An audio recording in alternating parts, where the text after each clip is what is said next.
Well, I called the top on Nvidia at 140, said it was probably going to pull back to around 90. It did exactly that. So what's next for these stocks? Well, I'm going to show you what I think, but I'm also going to teach you how to analyze these stocks for yourself so that you can trade in and out of them. They've been very volatile lately, and that creates a lot of opportunity. We'll also do my normal market analysis, figure out if we have more of a crash coming or if the crash is over. And then finally, I'm going to show you a stock that gained about 1,000% this week and a very simple technique for trading it to capture some of that gain. All right, let's get into the analysis of these tech stocks first. So if we think about the volatility over the past 2 weeks, it's been a ton of it. And what that really means is that investors are uncertain. Anytime you get that kind of volatility in a market, it's because the buyers and sellers don't really agree about what the stocks are worth. And that's what causes all that crazy volatility. Now, it was reasonable to get the big pullback. These stocks had made huge gains. People want to take profits. And so when you get the profit taking, everybody runs for the exit door at once. Then the stock becomes a bargain and you get the big bounce back. That's why you've got lots of opportunity in these sort of volatile stocks. Question is now, what is next? Well, I'm going to teach you how to analyze these things and know why I thought it was going to go down on June 20th and why I thought the target to the downside was somewhere in the $90 to $100 level. It just about touched $90, so pretty much had that one perfect. All right, so let's jump into the charts. We're going to look at Nvidia, Apple, and Google, and I'll just jump into the Stockscores website. We have Nvidia here first. So this was the day of the call on the top, and the simple reason was that the chart had gone parabolic. Anytime you have a market or a stock that makes big gains, hits a new high, and closes below its open, I call this a bursting bubble candle. So it's a, irrational buying, sends the stock too high, hits a new high in the morning, closes weak. That's what makes it close below its open. That's why the candle is red. Call that a bursting bubble. And so it was really a setup for the market to go lower. Now, why did I think it was going to go down to that $90 level? Well, if you draw a trend line across the bottoms, and the way we do this is we define inflection points. So anywhere price moves down and then bounces up, that is a change of direction. Draw a line starting at this point, across this point, and that was sort of the target based on that. Now, we could have also done it this way, which was another reasonable target. That's why I said it's going to probably bottom out somewhere between $100 and $90. It ended up just about touching 90 before the bounce back. Now, if you want to call these swings, what you have to do is shorten the time frame. Because if you're looking at the daily time frame, you're not really going to get the right entry point or exit point. So what I like to do is go to an intraday chart and maybe an hourly or a 30-minute chart, and then watch for the break of trend from a falling top if you're looking for a move down. So here you had a top, another inflection point high, a falling top, that's an inflection point that's lower than the previous one, and then the breakdown, that tells us that that market's going to go lower. Now that's just in the last month. Of course, it started this weakness in June. Then when you're moving downward, you can draw a trend line. You'll notice that we broke the trend line there, but there was no rising bottom because the bottoms were actually falling. It's only here that you break the downward trend line from a bottom that is higher than the previous one.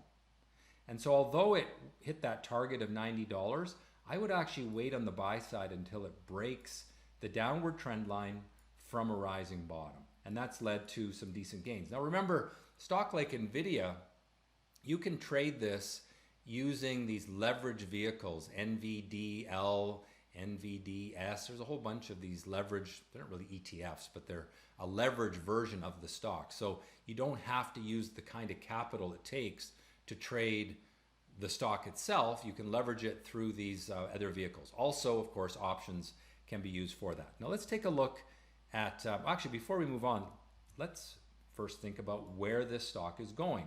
So there's your short-term upward trend line. It's going to find resistance at these highs. If we see this upward trend line broken and then a build of a falling top, and then broken again. So in other words, you'll get an upward trend line that is broken from a falling top. That means Nvidia is likely to go lower. So you want to watch for that if you're long of this stock right now. With that said, there's no break of the upward trend line on the short-term time frame, so it's still a hold. It could still move its way back to those all-time highs. But let's take a look at some of the other stocks, and we'll start with Apple, and we'll shorten the time frame, go to a 60-minute chart.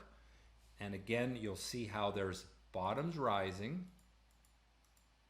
the downward trend line broken in here, and we've resumed the upward trend.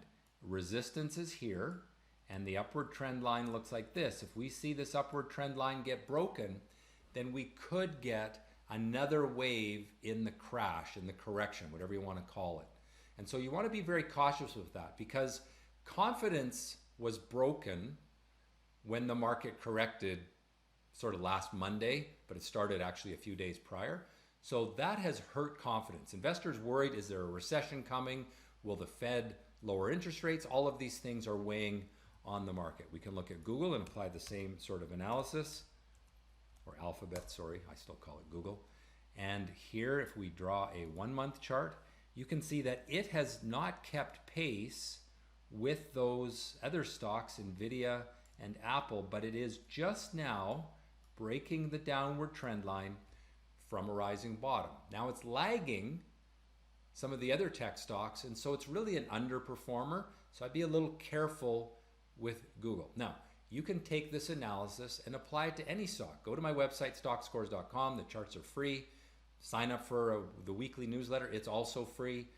And from that, you can plot any chart and very quickly change your time frames. Now, if I was a long-term investor in Nvidia, I'm not going to look at the intraday chart. That's more for swing trading. If I'm a long-term trader, I'm going to look at the 3-year weekly chart. And I'm still concerned here because this parabolic trend was broken, and we could simply come up to this downward trend line and start to move down from that. And we see these kind of long-term topping patterns in stocks like Tesla, which was the hottest stock 2 years ago, and now not so much. So you always want to pay attention to that longer-term time frame if you're a long-term investor. If you're a short-term trader, it doesn't really matter this chart. You want to look at the shorter-term time frame. Let's take a look at Apple and Google on that longer-term time frame, 3-year weekly. Upward trend, probably better than Nvidia. Doesn't have as far to fall to the downside. I think it's a hold long-term. And Google, 3-year weekly, you can see that the long-term upward trend line is something like this, pulled back to it, bounced.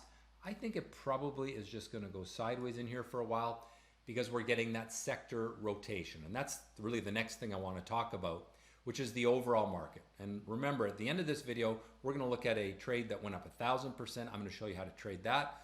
But it's also helpful to know where the overall market is headed based on simple drawing of lines and understanding crowd psychology. So let's take a look at the S&P 500, SPY.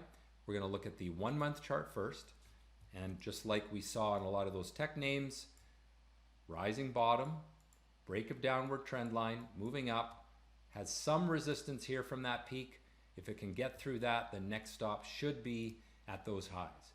If instead we break the upward trend line, build a falling top, and then break down again, that's when you want to get defensive again. Remember, we're going into September, which is historically the worst month of the year for the market. People think it's October. Actually, by the data, it's September. So you want to be a little cautious because we could get another wave of selling. Now, of course, in September, we've got a really critical Fed meeting. The Fed is expected to lower rates. Is it going to be a 1/4 point? Is it going to be a 1/2 point? What are they going to say? Those are the things that could be a catalyst for some real volatility in the market. All right, let's take a look at the NASDAQ 100, QQQ. And we'll look at the short-term chart. Downward trend line broken. Build of a rising bottom. Okay, see this thing repeats itself over and over again because that's what the overall market is doing. The 3-year chart has held that long-term upward trend line. It hit it in early 2023. It hit it late in 2023, and then just now it's hit it again. Anytime price runs away from the trend line, it's likely to come back. Runs away, comes back. I think that we've probably seen the local highs for a little while in the NASDAQ. I think we may get up here, in which case it just goes sideways for a while, or we could make a falling top, and then the risk is that we break to the downside, breaking that upward trend line from a falling top. And if that happens, then we're going to see some more substantial weakness. I don't say that it's happening yet because we don't have the signal, but just be cautious about that. All right, let's take a look at the small cap market. This is the market index that really represents the broader market. And here is the short-term chart. There's the big sell-off that happened 2 weeks ago. We've been building optimism because we've got rising bottoms. We broke through some resistance and are starting to move up. I think it's reasonable that the overall market is recovering. And if we look at the 3-year chart, we can see that it has a lot of ground to make up relative to the S&P because it really hasn't participated in the strength. But it's very volatile. That uncertainty, that volatility means uncertainty, and that is a concern because I think that investors don't know if they're coming or going. Is there a recession coming, or are rates going to go lower than we expect? Those are the things that are going to drive the market over the next 6 weeks. All right, let's move along to the Canadian market, which actually is outperforming the US market in the recent time frame here. And that's largely because of gold. I'll be showing you the gold chart in just a minute, but we've had some good rallies here in the short term. It's come to resistance and stalled. That's what we expect. Wouldn't surprise me at all if we get a little pullback from there. But the 3-year weekly chart looks fairly positive because the trend is up. Lots of volatility, yes, but it should go higher. I think it's a little extended to the upside, probably pulls back a bit, and then resumes the upward trend. Now, one of the things that's driving the Canadian market is mining, particularly precious metals. And here's the gold chart. You can see it's reaching to new highs. It has rising bottoms, which is a sign of optimism. If we look at the very short-term chart, you can see we've been building these rising bottoms. Here was a pullback, a break from a rising bottom, and that has led this market higher. The 3-year chart, moving to new highs. It's one of the strong sectors in the market. Can't say the same for oil. It has been essentially, if you look at the 3-year chart, sideways, but it is building an optimistic pattern. See how the long term it's got those rising bottoms towards a flat line of resistance. So we should eventually see it break out, but it could take months for that to happen. I think you still want to be fairly cautious with oil. And to the downside, we broke the downward trend line, but we're not really building optimism yet. So I would be pretty careful with oil. All right, let's take a look at the chart for the US dollar, UUP, and it has been drifting lower, which helps gold go higher. It should help oil go higher as well, but it hasn't been a big influence on oil yet. And then finally, let's take a look at the GBTC chart. When we look at these currencies, tons of volatility. If we make this a 3-year weekly chart, you can really see how much volatility we've had relative to this zone when it was moving up kind of quietly, steadily. Now we've got all this volatility as there's a lot of uncertainty in the Bitcoin market. And that means pretty hard to predict. Now you can short-term trade it if you really look at a short-term chart looking for pattern breaks here. And if Bitcoin can break through, this is GBTC, but if it can break through this level, yeah, it might go higher, but I would generally shy away from trading Bitcoin right now because it is hard to predict. Last chart I want to look at is probably the most important chart, and that is the chart of the bond market. So if we go to the 3-year weekly of TLT, you can see that the downward trend line was broken from a rising bottom, and that should lead to higher prices in the bond market, which means lower interest rates. The bond market is predicting that the Fed is going to lower rates. Now, how much they lower by is the question mark. Is it a quarter point? Is it a half point? A week ago, the market was predicting 75% chance of a half point drop in rates.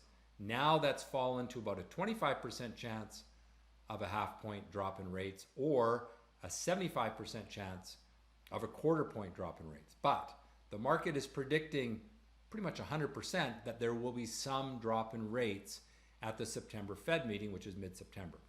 If the Fed doesn't do that, it's going to really disappoint investors. If they don't do enough because investors are concerned about a recession, that could also be a catalyst for downward price action. So we'll really keep an eye on this bond market chart, and then of course what the Fed actually does. So my ratings then, neutral on both time frames for US large cap, NASDAQ, and small cap stocks. Canadian stocks a little better. The long-term picture is bullish as we are moving to new highs. Gold bullish on both time frames. Oil neutral on both time frames. US dollar is bearish in the short term and neutral in the long term. Bitcoin neutral on both time frames, and bonds bullish on both time frames. Okay, at the top of the video, I said that there was a stock that went up about 1,000% this week, $2 to $20.